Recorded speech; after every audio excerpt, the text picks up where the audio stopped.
Hello students, स्वागत है आप सभी का आपके अपने YouTube channel the learn cafe में। चलिए शुरू करते हैं कार्बन और इसके यौगिक जो लेसन है, लेसन नंबर 4, उसके कुछ महत्वपूर्ण प्रश्न। और ये वीडियो हमारी महत्वपूर्ण प्रश्न का पार्ट 2 है। पार्ट 1 जो वीडियो है हमने पहले ही अपने यूट्यूब चैनल पे अपलोड कर दिया है, तो आप सभी जो हैं पार्ट 1 जो वीडियो है उसको देख लें। पार्ट 2 हम वीडियो शुरू करने जा रहे हैं कार्बन एवं इसके यौगिक जो हैं उसके कुछ महत्वपूर्ण प्रश्नों के बारे में। चलिए शुरू करते हैं। तो आज हम डिस्कस करेंगे रासायनिक गुणधर्म। रासायनिक गुणधर्मों के बारे में। जो कार्बन के यौगिक हैं उनके कुछ रासायनिक गुणधर्म हैं, उनके गुणधर्मों के बारे में हम डिस्कस करेंगे, जिनमें से जो महत्वपूर्ण गुणधर्म हैं उनमें एक है संकलन। संकलन क्या होता है? दूसरा है प्रतिस्थापन। प्रतिस्थापन जो अभिक्रिया है कार्बन के यौगिक वो किस प्रकार से दिखाते हैं। तीसरा हम यहाँ जानेंगे ऑक्सीकरण। ऑक्सीकरण किस प्रकार से कार्बन के यौगिकों का होता है।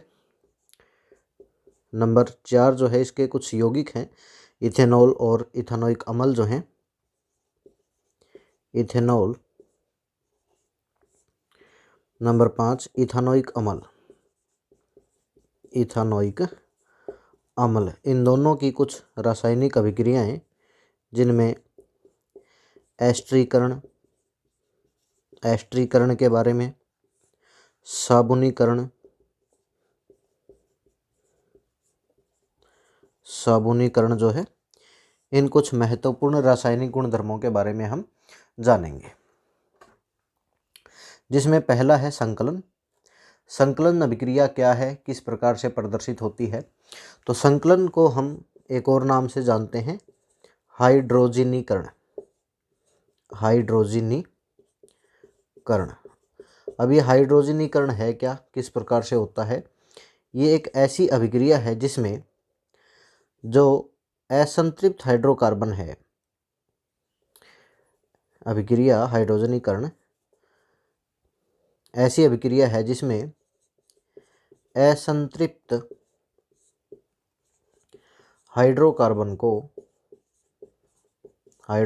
को हाइड्रोजन के साथ में रिएक्शन करवाई जाती है। इस अभिक्रिया में निकल को एज ए उत्प्रेरक के रूप में उपयोग किया जाता है और असंतृप्त हाइड्रोकार्बन को संतृप्त हाइड्रोकार्बन के अंदर बदला जाता है।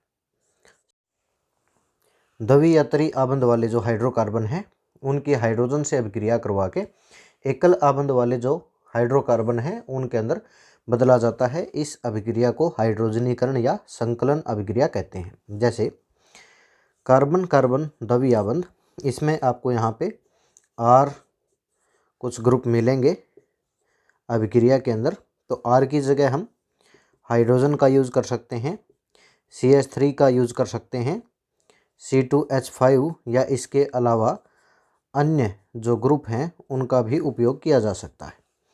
इसकी अभिक्रिया अगर हम हाइड्रोजन से करवाते हैं निकल उत्प्रेरक के उपस्थिति में, तो कार्बन कार्बन के बीच में एकल आबंध बचेगा और प्रत्येक के पास एक एक हाइड्रोजन जो है वो जुड़ जाएगा और बाकी जो चीज़ें हैं जो R ग्रुप लगा हुआ है वो दोनों कार्बन के साथ एज इट इज़ रहेंगे। तो इस प्रकार से जो द्वि आबंध वाले जो हाइड्रोकार्बन है वो एकल आबंध वाले हाइड्रोकार्बन के अंदर बदल जाते हैं। तो R ग्रुप की जगह हम हाइड्रोजन अगर लेते हैं तो हमारे पास यहाँ इथीन बन जाएगा, यानी कि अगर हम R की जगह H लें यहाँ पे तो चारों जगह हाइड्रोजन लग जाएगा।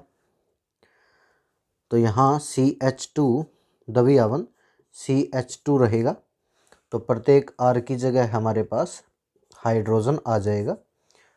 तो ये हमारे पास जब हमने हाइड्रोजन लगा दिया R की जगह तो ये एल्कीन में हमारे पास बना इथीन, और इथीन की हाइड्रोजन से अभिक्रिया करवाने पर निकल उत्प्रेरक की उपस्थिति में ये CH3 ये बन जाएगा हमारे पास इथेन, जो कि एक एल्केन है। यानी कि एल्कीन या एल्काइन को एल्केन में बदला जाता है हाइड्रोजनीकरण अभिक्रिया के द्वारा।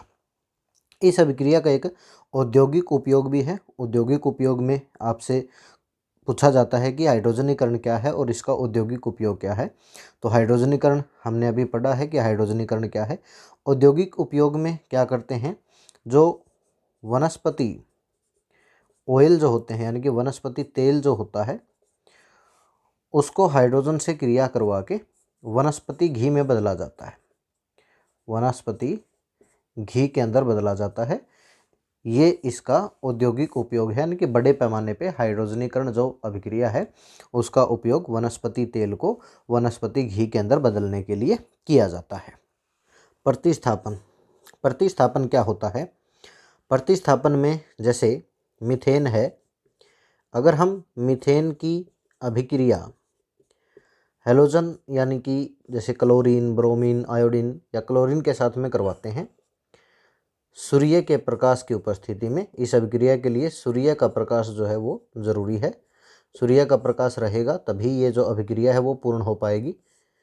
तो क्लोरीन के साथ अभिक्रिया करने पर यहाँ पर जो हाइड्रोजन है उसको रिप्लेस कर दिया जाता है क्लोरीन परमाणु के द्वारा, यानी कि एक हाइड्रोजन यहाँ से रिप्लेस हो जाएगा, चला जाएगा, तो उसकी जगह क्या लगेगा, Cl लग जाएगा, यानी कि क्लोरीन लगेगा और HCl जो है वो इस तरह से निकल जाएगा। इस प्रकार से ये क्या बन गया, क्लोरोमीथेन, यानी कि मीथेन से क्लोरोमीथेन जो है वो बन गया है। इसी प्रकार आगे जो है, अगर हमारे पास क्लोरीन जो है वो ज़्यादा मात्रा में है और सूर्य का प्रकाश में हमने इस अभिक्रिया को अभी भी रखा हुआ है, तो CH3Cl जो है वो पुनः क्लोरीन के साथ में क्रिया कर लेगा।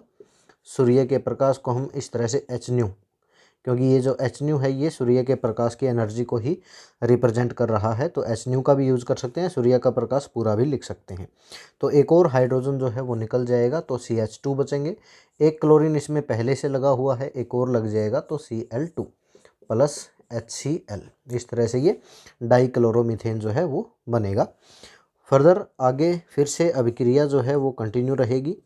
Cl2 जो है वो क्लोरीन के साथ फिर से अभिक्रिया करेगा सूर्य के प्रकाश की उपस्थिति में, तो एक और हाइड्रोजन निकलेगा, CH बच जाएगा और यहाँ लग जाएगा Cl3 प्लस HCl। इसी तरह से ये जो मॉलिक्यूल है ट्राइक्लोरोमीथेन, ये भी आगे क्लोरीन के साथ में अभिक्रिया करेगा सूर्य के प्रकाश की उपस्थिति में और CCl4 कार्बन टेट्राक्लोराइड जो है वो बन जाएगा। तो इस प्रकार जो प्रतिस्थापन अभिक्रिया है वो यहाँ पर कंप्लीट हो जाती है, जहाँ जो चारों के चारों हाइड्रोजन जो परमाणु हैं वो क्लोरीन परमाणुओं के द्वारा प्रतिस्थापित कर दिए गए हैं, रिप्लेस कर दिए गए हैं। तो ये अभिक्रिया होती है प्रतिस्थापन अभिक्रिया।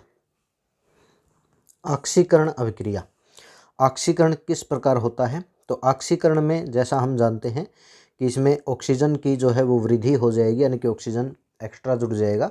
तो इसमें एग्जाम्पल लिया जाता है इथेनॉल का।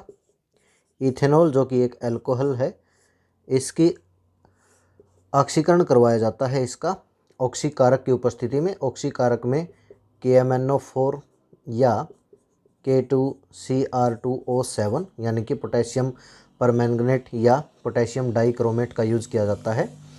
इससे इथेनॉल जो है वो इथानोइक अम्ल में बदल जाता है, इथानोइक अम्ल में बदल जाता है। तो ये जो अभिक्रिया है इस अभिक्रिया को ऑक्सीकरण अभिक्रिया कहा जाता है। तो इथेनॉल जिसका रासायनिक सूत्र होगा C2H5OH, इसको KMnO4 की उपस्थिति में या K2Cr2O7 की उपस्थिति में, जो कि प्रबल ऑक्सीकारक हैं, इनकी उपस्थिति में जब एथेनॉल की अभिक्रिया करवाई जाती है तो ये इथानोइक अम्ल यानी कि CH3COOH इथानोइक अम्ल में बदल जाते हैं। इसी अभिक्रिया को ऑक्सीकरण अभिक्रिया भी कहा जाता है, जिसमें KMnO4, K2Cr2O7 ये जो हैं प्रबल ऑक्सीकारक हैं जो इथेनॉल को इथानोइक अम्ल के अंदर बदल देते हैं। अगला है हमारे पास इथेनॉल। इथेनॉल का रासायनिक सूत्र C2H5OH होता है। इसी को हम CH3CH2OH इस प्रकार से भी लिख सकते हैं। ये अल्कोहल फैमिली से बिलोंग करता है, अल्कोहल परिवार से बिलोंग करता है। इसको बनाने के लिए शुगर या शर्करा जो है, शर्करा को किण्वन प्रक्रिया के माध्यम से इथेनॉल के अंदर बदला जाता है, इथेनॉल के अंदर बदल दिया जाता है। जब ये 100% प्योर होती है यानी कि 100% शुद्ध, तो इसको पावर अल्कोहल का नाम दिया जाता है, पावर अल्कोहल। और इस पावर अल्कोहल को ईंधन के रूप में भी उपयोग में लाया जा सकता है और इसको एक शुद्ध ईंधन भी बोला जाता है। क्यों? क्योंकि जब इथेनॉल को ऑक्सीजन की उपस्थिति में जलाया जाता है तो इसका पूर्ण दहन हो जाता है और ये कार्बन डाइऑक्साइड, जल और साथ में ऊष्मा ऊर्जा जो है इससे मिलती है। तो ये पूर्ण दहन होने के बाद कार्बन डाइऑक्साइड और जल में बदल जाता है, इसलिए इसको ईंधन के रूप में भी उपयोग में लाया जा सकता है और इसको एक शुद्ध ईंधन या एक उत्तम ईंधन माना जाता है, क्योंकि ये ज़्यादा जो है वो पोल्यूशन या प्रदूषण जो है वो नहीं फैलाता है, इको फ्रेंडली है, तो इसलिए ईंधन के रूप में भी इसको यूज़ किया जाता है।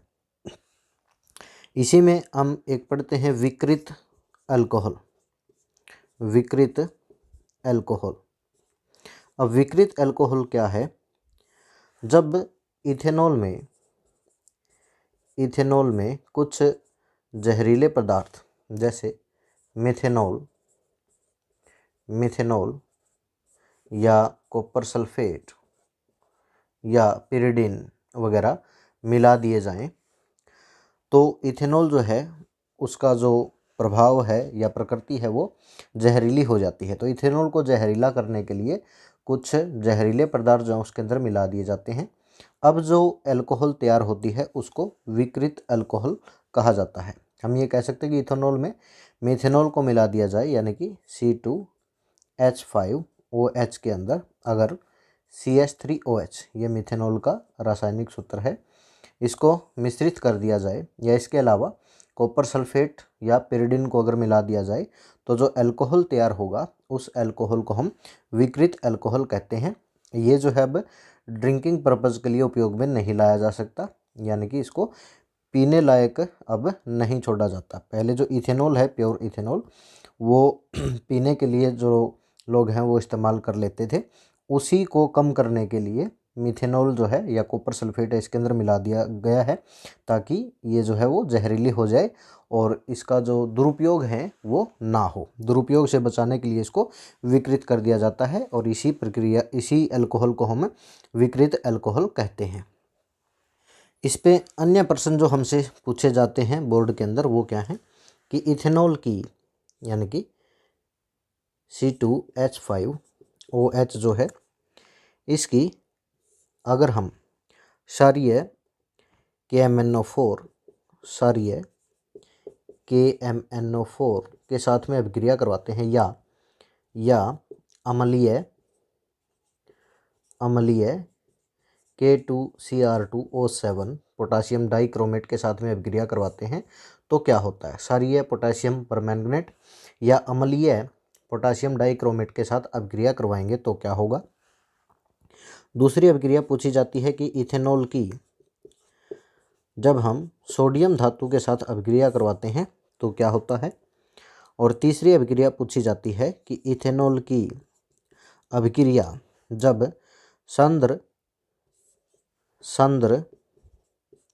H2SO4 के साथ सल्फ्यूरिक अम्ल के साथ अभिक्रिया करवाई जाती है तो क्या होगा? तो देखिए, यहाँ पर हमने अभी पीछे पढ़ा था ऑक्सीकरण।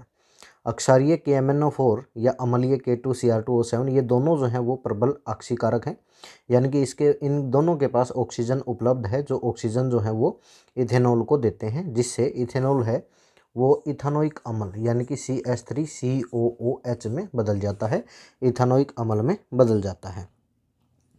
जब C2H5OH यानी कि इथेनॉल की अभिक्रिया सोडियम के साथ में करवाई जाती है तो इससे C2H5ONA बनता है और हाइड्रोजन गैस जो है वो निकलती है। इस अभिक्रिया के दौरान इसकी जब अभिक्रिया हम सोडियम धातु से करवाते हैं तो हाइड्रोजन गैस निकलती है और C2H5ONA यानी कि सोडियम इथोक्साइड जो है वो बनता है, सोडियम इथोक्साइड जो है वो बनता है और हाइड्रोजन गैस जो निकलती है। जब इथेनॉल की अभिक्रिया सांद्र H2SO4 के साथ में करवाते हैं तो यहाँ पे डिहाइड्रेशन हो जाता है, यानी कि जल जो है वो बाहर निकलता है और जो CH2 द्रव्यलवण CH2 यानी कि इथेनॉल जो है वो इथीन में बदल जाता है। द्रव्यलवण का जो हाइड्रोकार्बन है इथीन, उसके अंदर बदल जाता है और जल जो है वो इस अभिक्रिया के दौरान बाहर निकलता है। तो ये जो सांद्र H2SO4 है वो एक पावरफुल डिहाइड्रेटिंग एजेंट है, यानी कि जल जो है वो निकाल देता है। तो यहाँ पर जो इथेनॉल है वो इथीन में बदल जाएगा और वाटर मॉलिक्यूल यानी कि जल जो है वो बाहर निकलता है। तो ये कुछ महत्वपूर्ण अभिक्रियाएं हैं जो एग्ज़ाम के दौरान हमसे पूछी जाती हैं। अगला जो महत्वपूर्ण यौगिक है वो है इथानोइक अम्ल, जिसका रासायनिक सूत्र CH3COOH जो है वो होता है इथानोइक अम्ल।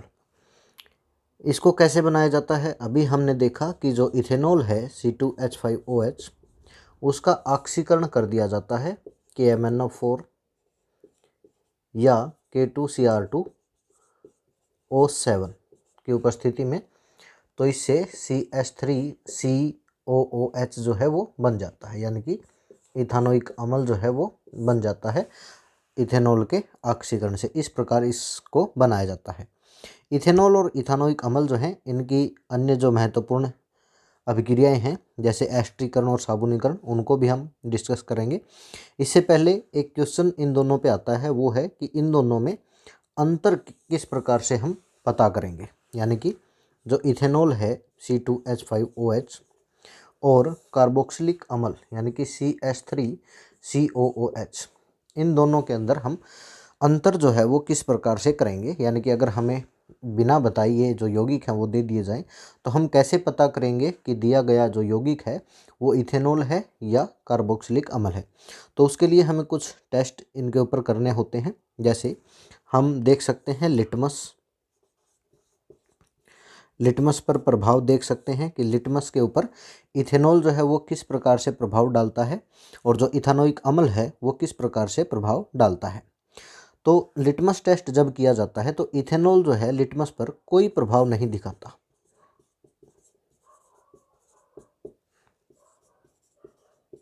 इथानोइक अम्ल जो है वो अम्ल का जो प्रभाव है उसको दिखाता है।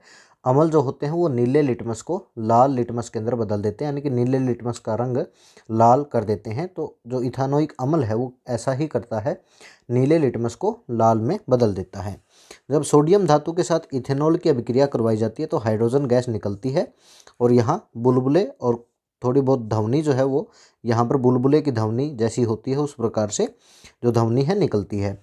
जब इथानोइक अम्ल के साथ सोडियम की अभिक्रिया करवाई जाती है तो हाइड्रोजन गैस यहाँ भी निकलती है और सी की ध्वनि के साथ में निकलती है।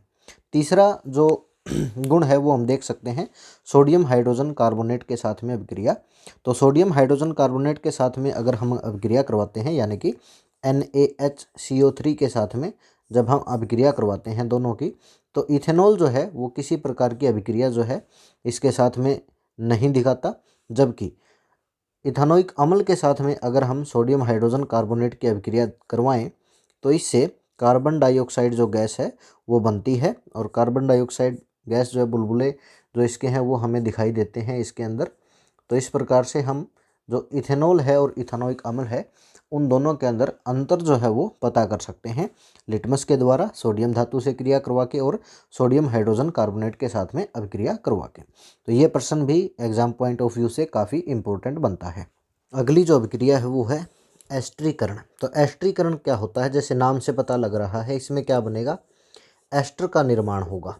इस अभिक्रिया में एस्टर का निर्माण होता है।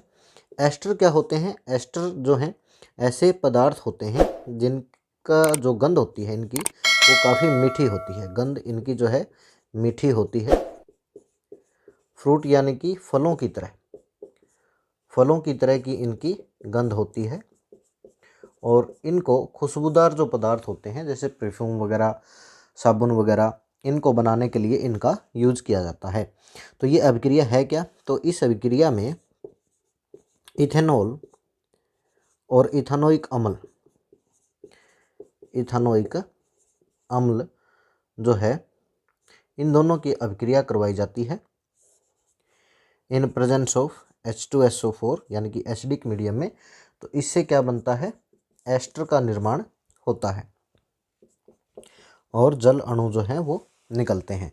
तो इस अभिक्रिया को एस्टरीकरण कहा जाता है। इथेनॉल यानी कि C2H5OH और इथानोइक अम्ल CH3COOH H2SO4। तो इससे क्या होगा, जल में जो OH है और यहाँ जो OH है, इनमें से हाइड्रोजन जो है वो यहाँ एल्कोहल से निकलेगा और OH जो है वो कार्बोक्सिलिक अम्ल यानी कि इथानोइक अम्ल से निकलता है, इथानोइक अम्ल से निकलता है।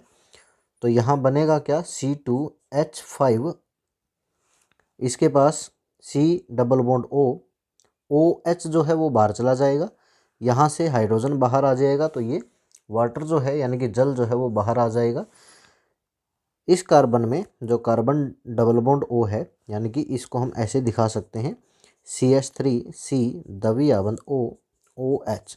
तो ये OH तो जो है वो बाहर चला गया, किसके साथ, C2H5OH के साथ। ये H और ये OH जल अणु जो है बाहर निकलेगा। बचा क्या, CH3C डबल बॉन्ड O यानी कि ये जो ऑक्सीजन है ये इस कार्बन के साथ में जुड़ेगा O, फिर इसके बाद C डबल बॉन्ड O, ये ऑक्सीजन और ये C double bond O, oxygen C double bond O, उसके बाद CH3।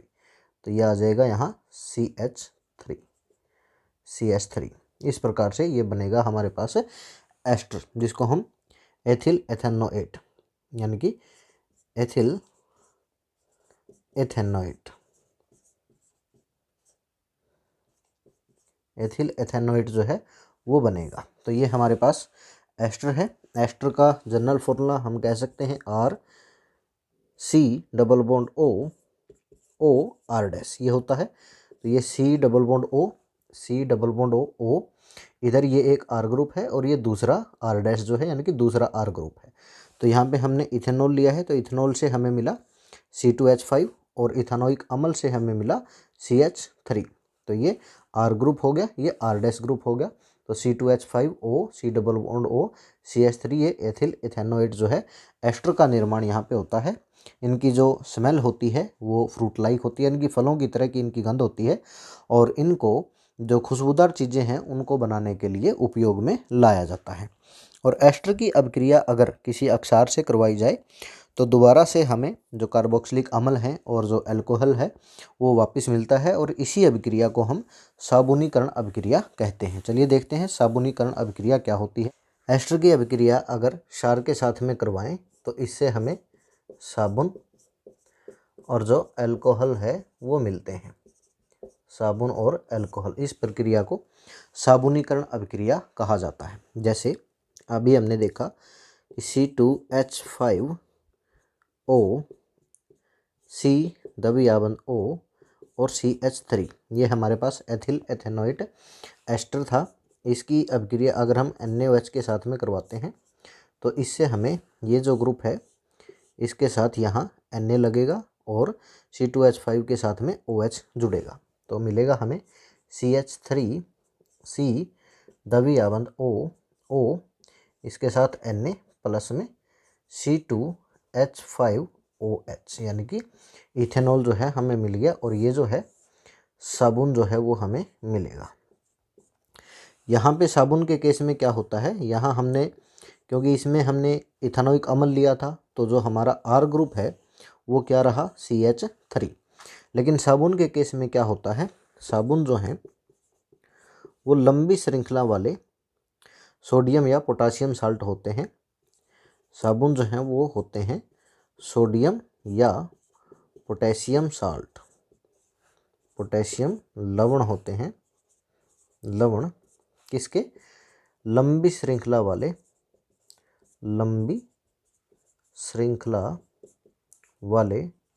कार्बोक्सिल अम्लों के, कार्बोक्सिल जो अम्ल होते हैं लंबी श्रृंखला वाले उनके सोडियम या पोटासियम लवण होते हैं। लंबी श्रृंखला में जैसे यहाँ पर CH3 है और हमारा अगर R इस तरह से C15H31 ये हो जाए C डबल बॉन्ड O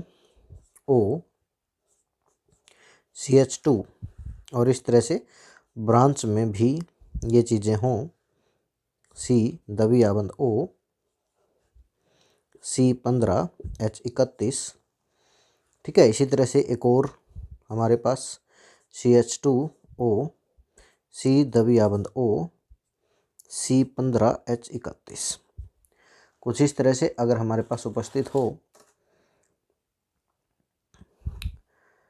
यानी कि 3 हमारे पास अणु हैं C15H31 C double bond O OCH2, फिर से C15H31 C double bond O OCH और ये CH2 यानी कि C15H31 C double bond O CH2। इनकी अभिक्रिया अगर हम NaOH के साथ में करवाएं यानी कि क्षार के साथ में करवाएं तो क्या होगा, 1 2 3 अणु हमें किसके मिलेंगे, 3 अणु C15H31 COONA के मिलेंगे और साथ में हमें ये CH2 CH2 ये जो है अलग होगा ग्रुप CH2 और इनके साथ प्रत्येक के साथ OH ग्रुप जो है OH प्रकार्यात्मक समूह लग जाएगा। तो ये जो हमें मिला है इसको हम क्या कहेंगे, साबुन। तो इसमें क्या है, लंबी श्रृंखला वाले यानी कि C15H31 लंबी श्रृंखला वाले जो कार्बोक्सिल अम्ल हैं उनके सोडियम या पोटासियम लवण जो होते हैं उनको हम साबुन कहते हैं। तो ये प्रक्रिया है साबुनीकरण, साबुन बनाने की जो प्रक्रिया है, इस प्रकार से साबुन का निर्माण होता है। अगला प्रश्न है हमारा साबुन की सफाई प्रक्रिया।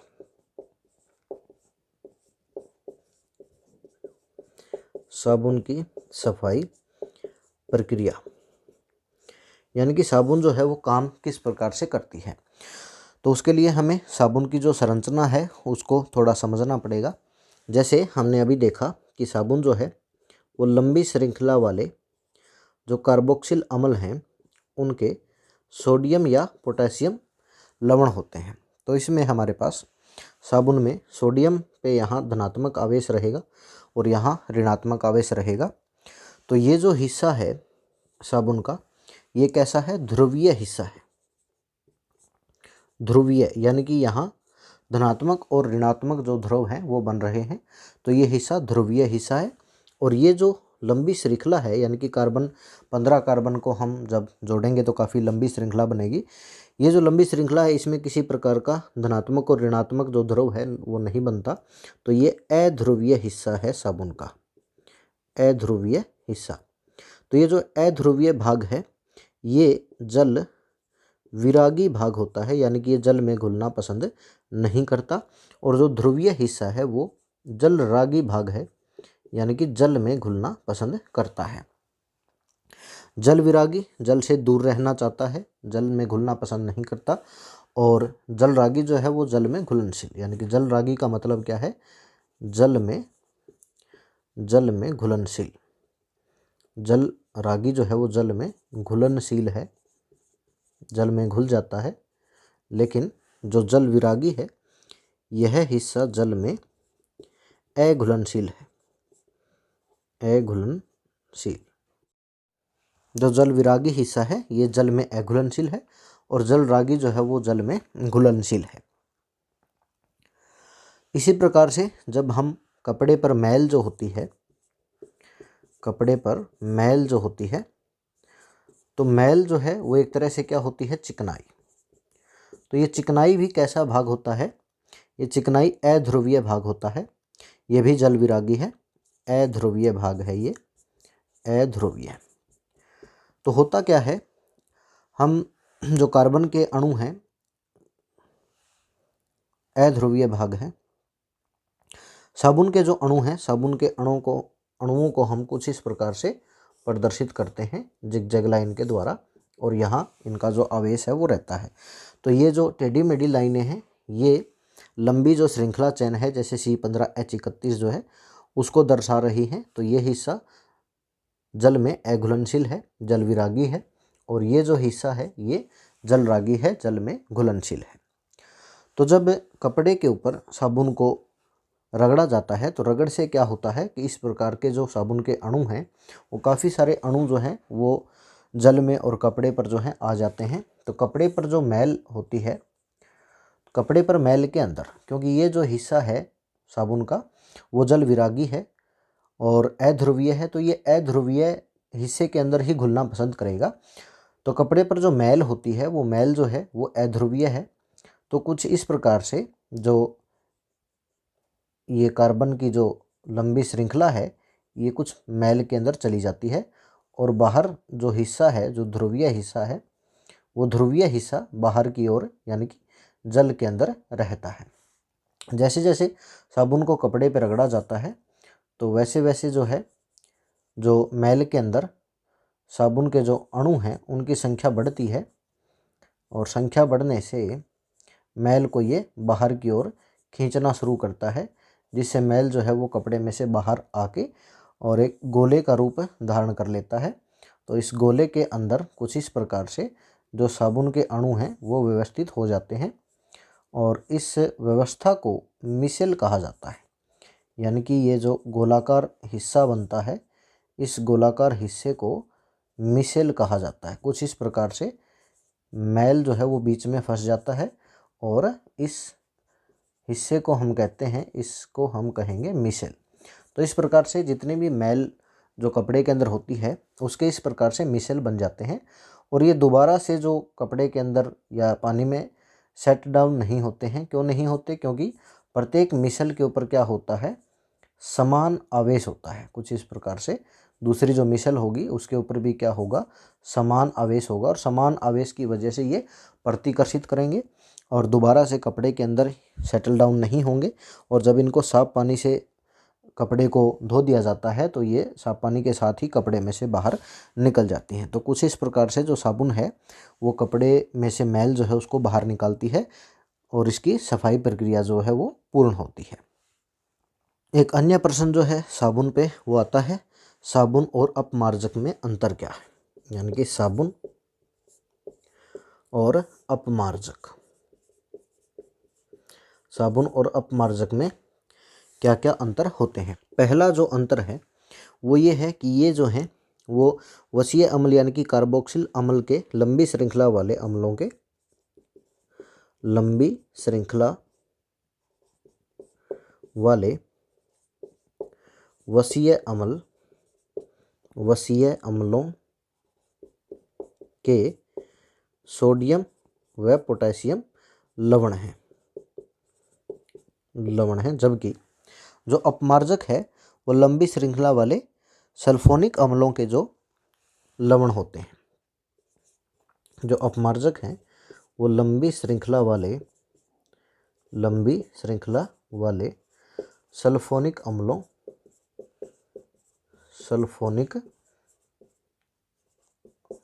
अम्लों के सोडियम या पोटेशियम लवण होते हैं। दूसरा जो अंतर है वो है इनकी जो सफाई क्षमता है, सफाई क्षमता साबुन की वो कम होती है अपमार्जक की तुलना में और इनकी सफाई क्षमता अधिक होती है, सफाई क्षमता अधिक होती है, अपमार्जक की सफाई क्षमता अधिक होती है। तीसरा जो अंतर है ये कठोर जल में सफाई नहीं कर पाते या कठोर जल में उपयोग हेतु उपयोग नहीं किए जा सकते।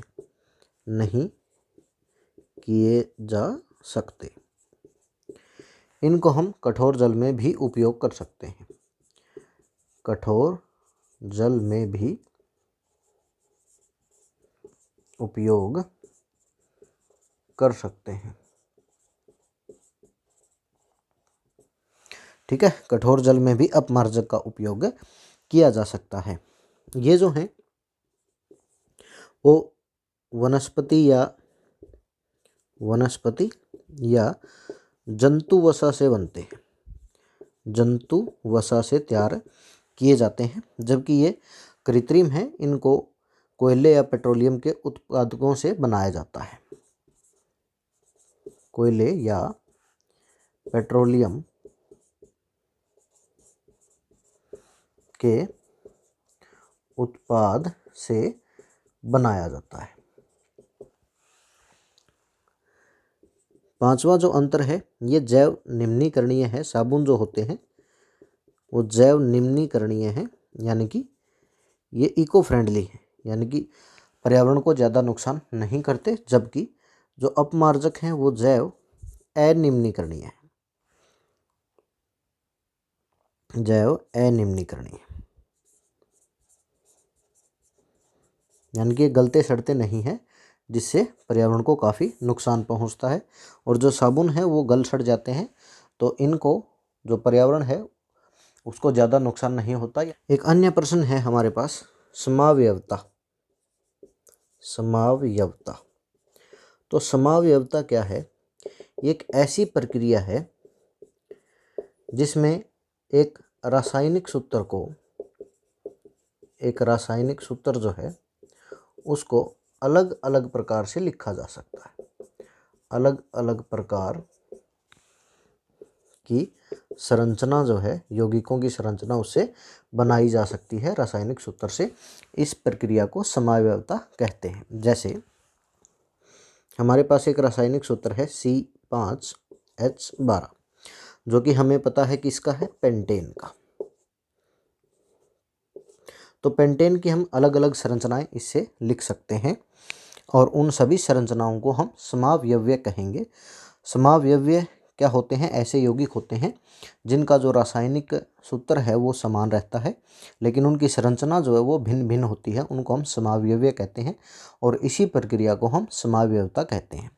तो पेंटेन में एक तो सिंपली हम जो 5 कार्बन हैं उनको सीधी श्रृंखला में जोड़कर लिख सकते हैं और प्रत्येक कार्बन की जो संयोजकता है 4 वो हम पूरी कर देते हैं। तो इस प्रकार से एक सीधी श्रृंखला में पेंटेन को लिखा जा सकता है। और इसी सूत्र को दूसरे तरीके से भी लिख सकते हैं। तो पहला तरीका तो है हमारा ये, जिसको हम नॉर्मल पेंटेन या एन पेंटेन कह देते हैं। तो ये हमारा एन पेंटेन हो जाएगा, एन पेंटेन। इसी को हम कुछ इस तरह से लिख सकते हैं, जैसे हमने 4 कार्बन को जो है वो सीधी तरह से जोड़ दिया है और जो एक कार्बन है वो दूसरे या तीसरे कार्बन में से किसी एक कार्बन के ऊपर लगा देते हैं और प्रत्येक कार्बन की जो संयोजकता है उसको हाइड्रोजन के द्वारा, हाइड्रोजन लगा के हम पूरी कर देते हैं। तो इस कार्बन की संयोजकता हाइड्रोजन के द्वारा पूरी कर देंगे। तो इसने 1 2 3 बना रखे हैं, तो 1 हाइड्रोजन इसको मिलेगा। इसके पास 2 हाइड्रोजन आ जाएंगे, इसके पास 3 हाइड्रोजन जो है वो हम लगा देते हैं। ठीक है, तो ये हमारा मिथाइल ब्यूटेन जो है वो बन गया, या इसको हम आइसोपेंटेन भी कह सकते हैं। ये बनेगा हमारा आइसोपेंटेन, आइसोपेंटेन, या इसको हम मिथाइल ब्यूटेन। मिथाइल जो है वो CH3 ये शाखा के रूप में लगा हुआ है, तो मिथाइल और 4 कार्बन आइटम जो हैं वो एक सीधे श्रृंखला में जुड़े हुए हैं, तो इसके लिए हमने लगाया ब्यूटेन। इसी सूत्र को हम एक और तरीके से लिख सकते हैं, जिसमें 3 कार्बन को हम इस तरह से सीधा जोड़ देते हैं और 2 कार्बन जो बच गए उनको बीच वाले कार्बन के ऊपर और नीचे लगा देते हैं। अब प्रत्येक कार्बन की जो संयोजकता है वो पूरी कर देते हैं। इसके साथ 3 हाइड्रोजन, 3 हाइड्रोजन, 3 हाइड्रोजन और यहाँ पर भी 3 हाइड्रोजन। तो प्रत्येक कार्बन जो परमाणु है उसकी संयोजकता पूरी हो गई है। तो यहाँ पे 2 मिथाइल जो हैं CH3 वो ब्रांच के रूप में लगे हुए हैं, तो इसको हम डाई मिथाइल और 3 कार्बन जो हैं वो सीधी श्रृंखला में जुड़े हुए हैं, तो डाई मिथाइल प्रोपेन, या इसी को हम नियोपेंटेन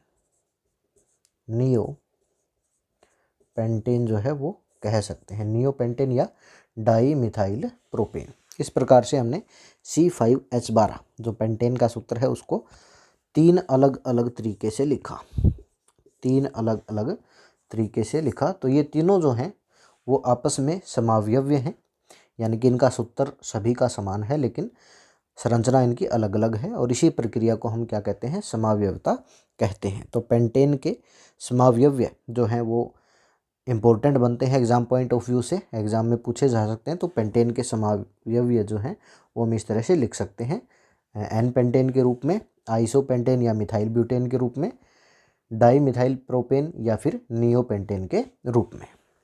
अगला जो प्रश्न है उसमें हमसे पूछा जा सकता है साइक्लोहेक्सेन। साइक्लोहेक्सेन और बेंजीन का जो रासायनिक सूत्र है या जो संरचना है उसके बारे में पूछा जा सकता है।